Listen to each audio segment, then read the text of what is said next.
नमस्कार। आज हम फिर हाजिर हैं एक नई वीडियो के साथ। स्वागत है आपका हमारे YouTube चैनल आज के BC ग्रुप में। हम इस समय स्पेशल क्लास के तहत क्या पढ़ रहे हैं, लासा और मासा, LCM और HCF हम पढ़ रहे हैं। ठीक है, पिछले क्लास में यानी LCM और HCF का जो डे 1 है, उस डे 1 में हमने 4 क्वेश्चन आपको दिए थे और कहा था कि ये 4 क्वेश्चन आप करिएगा। अगर कोई दिक्कत होगी तो कमेंट करके बताइएगा। ठीक है, तो वो 4 क्वेश्चंस का कमेंट आप लोगों की तरफ से आया।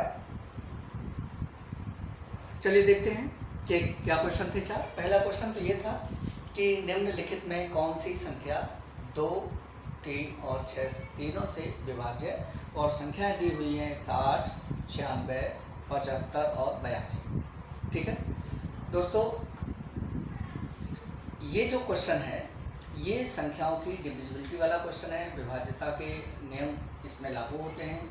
ठीक है, वैसे तो चूँकि ये छोटी संख्या है, 4 संख्या हैं, आप आराम से भाग दे के देख सकते हैं इनको, मगर कहीं न कहीं से इसमें एक ट्रिक भी होती है और एक इसका नियम भी बनाया गया है, सर्वमान्य नियम है। जो नियम फेल नहीं हो रहा है तो वो नियम है। तो चलिए हम उसको देखते हैं, मगर उससे पहले हम ये देख लें कि अगर आपने डिविजिबिलिटी वाला संख्याओं की विभाज्यता का जो हमारा वीडियो नहीं देखा है, वो संख्या पद्धति में हमने थोड़ा सा बताया गया है उसको।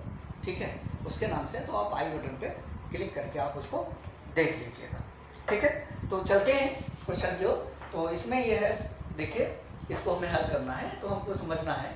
और देखिए संख्याओं की डिविजिबिलिटी क्या है, हम आपको थोड़ा सा मोटा मोटा बता दे रहे हैं। वो वीडियो आप पूरा देख लीजिएगा, और मेरा तो मानना ये है कि आप पहले वो वीडियो देख लीजिए, वो ज़्यादा सही रहेगा। ठीक है, इसमें 2 वीडियो हैं। उस एक में तो 2 और 3 की विभाज्यता का नियम है, और वीडियो 2 में जो है 5 और 6 की विभाज्यता वाली बात चर्चा है। ठीक है, तो मगर हम आपको यहाँ बता दे रहे हैं, यहाँ हम बता दे रहे हैं आपको कि वे संख्याएं 3 से विभाज्य होती हैं जिनके योगफल, जिनके अंकों का योगफल अगर 3 से विभाज्य है। यह हम थोड़ा सा चर्चा करेंगे आपसे कि यहाँ पर हम देखेंगे। ठीक है, चूंकि यहाँ चर्चा ये हो रही है कि 2, 3 और 6 से विभाज्य ये संख्याएं चेक हमको करनी है। तो 3 से विभाज्य का नियम क्या है, जरा देख लेते हैं। 3 से विभाज्य का नियम क्या है? 3 से विभाज्य का नियम यह है कि जो संख्या, कोई संख्या दी गई है, उनके अंकों का योग यदि 3 से विभाज्य है तो वो संख्या 3 से विभाज्य होगी। तो यहाँ पर हम थोड़ा सा देखने का प्रयास करेंगे कि 6 का अंक है, 0 का अंक है, दोनों को जोड़ेंगे तो हमको योग मिलेगा 6। तो इसका मतलब है कि 6 में 3 का भाग चला जाएगा। ठीक है, यहाँ हम थोड़ा सा करके देखने का प्रयास करते हैं। ठीक है, तो हम सबसे पहले 2 का ही नियम ले लेते हैं। 2 का नियम क्या है? 2 का नियम ये है कि यदि किसी संख्या के इकाई का अंक क्या हो, इकाई का अंक कैसा हो, 2 हो, 4 हो, 6 हो, 8 हो, या फिर वो संख्या अगर इकाई से बड़ी संख्या है तो 10 मतलब 0 अंतिम इकाई है, तो वो क्या होगी, वो संख्या 2 से विभाज्य होगी। जैसे मान लीजिए कोई संख्या है, जैसे 2, ठीक, तो 2 में 2 का भाग चला जाएगा, फिर 4 है, फिर 6 है, फिर 8 है।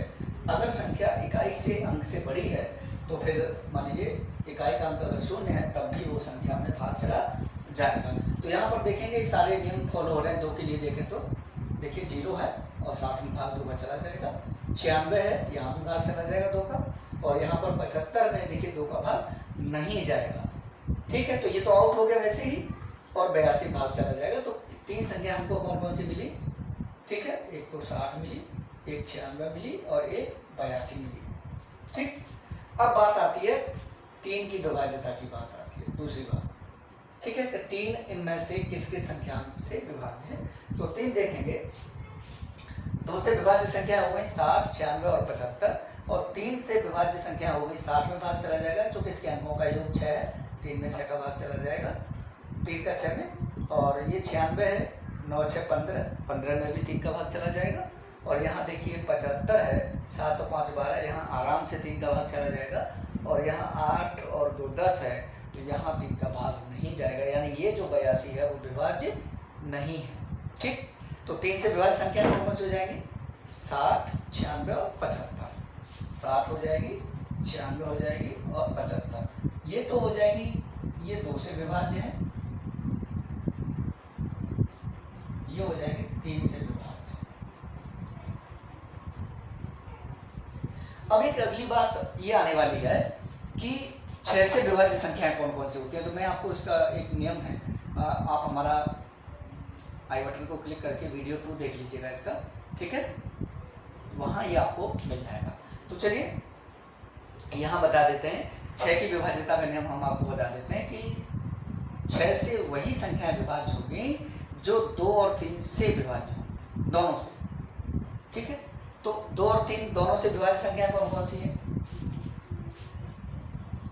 2 और 3 दोनों से विभाज्य संख्या कौन कौन सी है? 60 और 96। तो ये तीसरा हो जाएगा, अतः क्या हो जाएगा? 2, 3 व 6 से विभाज्य संख्या कौन कौन से हो जाएंगे? फर्स्ट हो जाएगा 60 और सेकंड हो जाएगा 96। तो दोस्तों इस तरह से आप इसको कर सकते हैं, मगर हमने ये तो आपको समझाने के लिए हमने इस्तेमाल किया, एक बिल्कुल रफ वर्क है, ये आपके बस समझने के लिए काम का है। नोट करना चाहे नोट कर लें, नहीं तो ये उसको नोट करने लायक नहीं है। एक्चुअल में ये समझने वाला है कि जिन संख्याओं में संयुक्त रूप से 2 व 3 का भाग चला जाता है, अर्थात जो संख्याएं 2 और 3 दोनों से विभाज्य है, वो संख्याएं 6 से भी विभाज्य होंगी। ठीक है, तो अब आप यहाँ हमने थोड़ा सा छांट लिया इनको कि कौन कौन सी संख्याएं 2 और 3 और 6 से विभाज्य हैं। तो यहाँ हमने थोड़ा भाग देने का प्रयास किया है कि 60 में 2 का भाग चला जाएगा और 60 में 3 का भी भाग चला जाएगा, अर्थात ये संख्या 6 से भी विभाज्य होगी। ठीक है, 6 से भी विभाज्य होगी। दूसरा देखते हैं 96 है, 96 में 2 का भाग इसलिए चला जाएगा और चूंकि जो नियम कहता है कि अंतिम अंक क्या हो? सम हो। ठीक है, 2 4 6 8 और 0, तो ये होना चाहिए। तो ये बिल्कुल विभाज्य है। और यहाँ पर ये इन 3 से विभाज्य वो संख्या है जिनके अंकों का योग क्या होगा? 3 से विभाज्य हो। तो 9 और 6 15, 15 में आराम से 3 का भाग चला जाएगा, तो ये 32। तो ये संख्या भी 6 से विभाज्य होगी। 96 बराबर 32। ठीक, नहीं सॉरी 1696। ठीक है, आगे चलते हैं। मगर यहाँ देखेंगे कि ये संख्या 75/2 से विभाज्य नहीं है। जब 2 से विभाज्य नहीं है और संख्या 82/3 देख रहे हैं कि ये 3 से विभाज्य नहीं है, तो जो संख्याएं 2 और 3 दोनों से विभाज्य नहीं है, ठीक है, 1 से विभाज्य है तो 6 से विभाज्य नहीं होगी, तो ये दोनों संख्याएं 6 से विभाज्य नहीं होगी। ठीक है, तो ये 6 से विभाज्य नहीं होंगे। तो ये एक पहला प्रश्न था जो आपके समझ में आ गया होगा। चलिए चलते हैं, हम इसको इरेज करेंगे, आप इसको नोट डाउन कर लीजिए। ठीक है, और चलते हैं फिर अगले क्वेश्चन की ओर। चलिए आगे चलते हैं क्वेश्चन नंबर 2। क्वेश्चन नंबर 2 देखते हैं। 3 अंकों की वह छोटी से छोटी संख्या बताओ जो 4, 8 और 16 से पूरी बढ़ जाए। देखिए, हमने आपको कल बताया था पिछले वीडियो में कि इस तरह के क्वेश्चंस हैं तो उसमें लासा निकाला जाता है। ठीक है, छोटी से छोटी संख्या बताओ, और अगर प्रश्न में ये पूछा जा रहा है कि वह बड़ी से बड़ी संख्या ज्ञात कीजिए, तो निश्चित रूप से उसमें मासा ही निकालना है आपको। तो हमने एक ट्रिक बताई थी आपको। ठीक है, तो यहाँ चलते हैं कि वह छोटी से छोटी संख्या बताओ जो 4, 8 और 16 से पूरी तरह बढ़ जाए। तो हमने इसमें बताया था कि भाग विधि से आप एलसीएम निकाल लीजिएगा। ठीक है, मगर यहाँ पर एलसीएम निकालने से समस्या का समाधान होने वाला नहीं है, क्योंकि एलसीएम 16 आ जाएगा, है ना। तो अब ये 3 अंक की संख्या, तो इसमें क्या करना पड़ेगा? हमको गुणज ज्ञात करना होगा। ठीक है, जब गुणज हमको ज्ञात करना होगा तो आप हमारा वीडियो है 4, 8 और 16 का हम एलसीएम निकालने का प्रयास करेंगे। ठीक है, तो यहाँ भाग देते हैं 4 का, तो 4 एकम 4, 4 दूनी 8, 4 4 16, फिर देते हैं 2 का। ठीक, तो 2 का दे देंगे तो 1 1 और 2, और 2 का दे देंगे 1 1 1। ठीक है, तो लासा क्या आ जाएगा, यानी 4, 8 व 16 का लासा बराबर कितना आ जाएगा, 2 दूना 4 और 4 4 16। अगर ये 3 अंकों की संख्या नहीं पूछी गई होती, केवल इतना प्रश्न होता, इतना, तब ये हमारा उत्तर यही हो जाता। ठीक है। अब चूंकि इसमें एक चीज जोड़ दी इन्होंने कि 3 अंकों की वो छोटी 16 के अपवर्त तक देखिएगा, 16 के अपवर्त, अपवर्त को ही हम गुणज कहते हैं। अब 16 के गुणज देखेंगे आप, तो 16 के गुणज क्या क्या हो जाएंगे, 16 32, 16 48, 16 54 64, 16 5 80, 16 6 96 और 16 7 112। ठीक, तो 3 अंकों की सबसे छोटी संख्या 112 ही होगी। यहाँ पर हमको 16 के क्या निकालने पड़ेंगे, गुणज निकालने पड़ेंगे, अपवर्त निकालने पड़ेंगे। ठीक है, तो जब अपवर्त आप निकालेंगे तो इस तरह से ये क्वेश्चन हो जाएगा। और देखिए ये 4 और 8 से पूरी विभाज्य क्यों हो जाएगी, चूंकि 16 के अपवर्तक 4 और 8 ऑलरेडी हैं। अब इसको रेड मार्कर से थोड़ा सा मार्क कर देते हैं। तो ये 4 और 8 क्या है, ऑलरेडी इसके एक फैक्टर भी है और अपवर्तक भी है, इसलिए वो उत्तर आपका 112 हो जाएगा। तो आपको ये एक ट्रिक इस्तेमाल करनी है, चूँकि एग्ज़ाम में बहुत सारी इतना समय नहीं होता जितना हम आपको बता रहे हैं, उतना समय नहीं होता। आपके पास एक माइंड होना चाहिए कि फट से इसका एलसीएम निकालें और एलसीएम के लिए फिर क्या करते हैं निकाल के कि उसके गुणज निकाल लें या अपवर्त निकाल लें। गुणज में क्या होता है कि 16 का क्रमागत 1 2 3 4 5 6 7 8 इस तरह से संख्याएँ आप निकाल सकते हैं क्रम से, तो इस तरह से हो जाएगा। देखिए क्वेश्चन नंबर 3 की ओर हम चलते हैं। क्वेश्चन नंबर 3 बहुत टेक्निकल क्वेश्चन नहीं है, ये बहुत सरल है। इसमें सिंपल लासा निकालना है और वो क्वेश्चन आपको, अगर न्यू व्यूअर हैं, पहली बार देख रहे हैं इसको आप, तो आप मेरा वीडियो फर्स्ट देख लीजिएगा।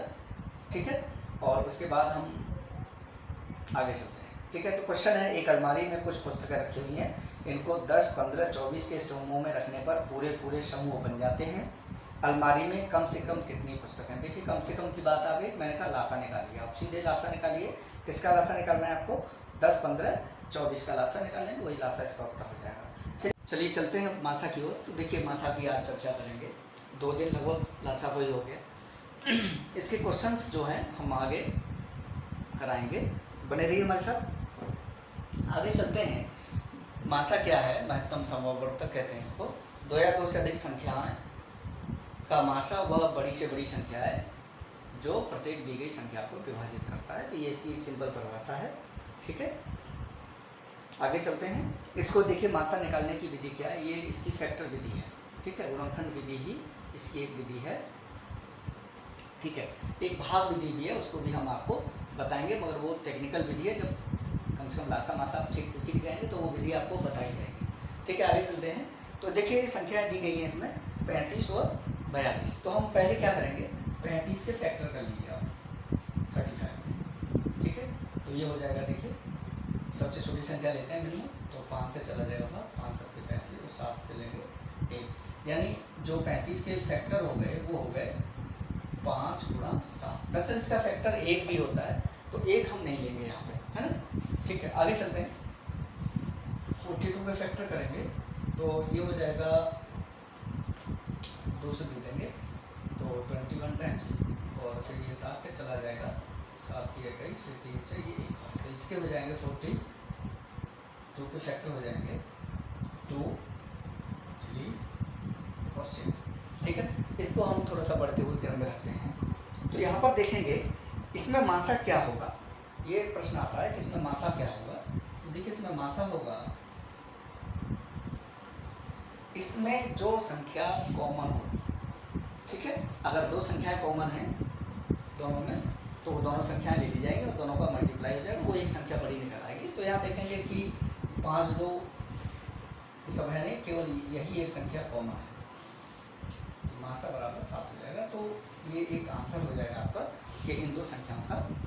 इसीलिए इसमें क्वेश्चन पूछे जाते हैं कि वह बड़ी से बड़ी संख्या बताइए, तो वो संख्या दरअसल बड़ी से बड़ी हो ही जाती है। चलिए चलते हैं। नेक्स्ट आगे एक क्वेश्चन और करा दें आपको। देखिए क्वेश्चन और पूछा जाता है, अब चूंकि लासा भी हम सीख गए, मासा भी हम सीख गए, तो एक क्वेश्चन बनता है, कभी कभी परीक्षाओं में पूछा जाता है कि लासा इतना है, मासा इतना है, पहली संख्या इतनी है तो दूसरी संख्या ज्ञात कीजिए। तो इसका एक सूत्र है, वो सूत्र हम आपको यहाँ बता दे रहे हैं। थोड़ा सा एडजस्ट कर लेते हैं इसको।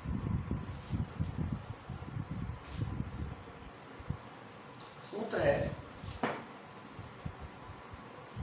दो संख्याओं का गुणनफल, यानी पहली संख्या गुणा दूसरी संख्या बराबर लासा गुणा मासा।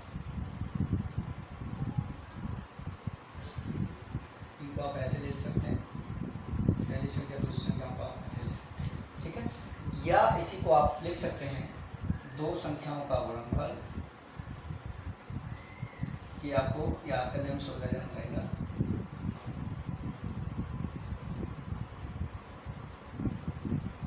बराबर लासा मासा, ठीक है। ये सूत्र में सूत्र यही है साथियों, जब प्रश्न पूछा जाएगा तो आपको यही सूत्र लगाना पड़ेगा। दो संख्याओं को गुणनफल का मतलब ये है कि पहली संख्या का दूसरी संख्या में गुणा हो रहा है ना। कई बार लोग लिख देते हैं कि संख्या 1 गुणा संख्या 2, इस तरह से भी लिख देते हैं, तो कोई इसमें दिक्कत की बात नहीं है, ये आपकी समझ के लिए है। तो अगर इस तरह का कोई क्वेश्चन दिया गया है, हम आगे ये क्वेश्चन कराएंगे आपको, ठीक है। ये बात हो गई। नेक्स्ट में हम चलते हैं फिर आप आगे देखिए, हमने ये दो सूत्र और लिख दिए हैं। ये दो सूत्र हैं, भिन्नों का मासा बराबर अंशों का मासा बटे हरों का लासा, ठीक है। जब आप लासा निकालेंगे तो भिन्नों का लासा बराबर तो अंशों का लासा बटे भिन्नों का हरों का मासा, इस तरह से आप इसको कर सकते हैं। चलिए मिलते हैं नेक्स्ट वीडियो में।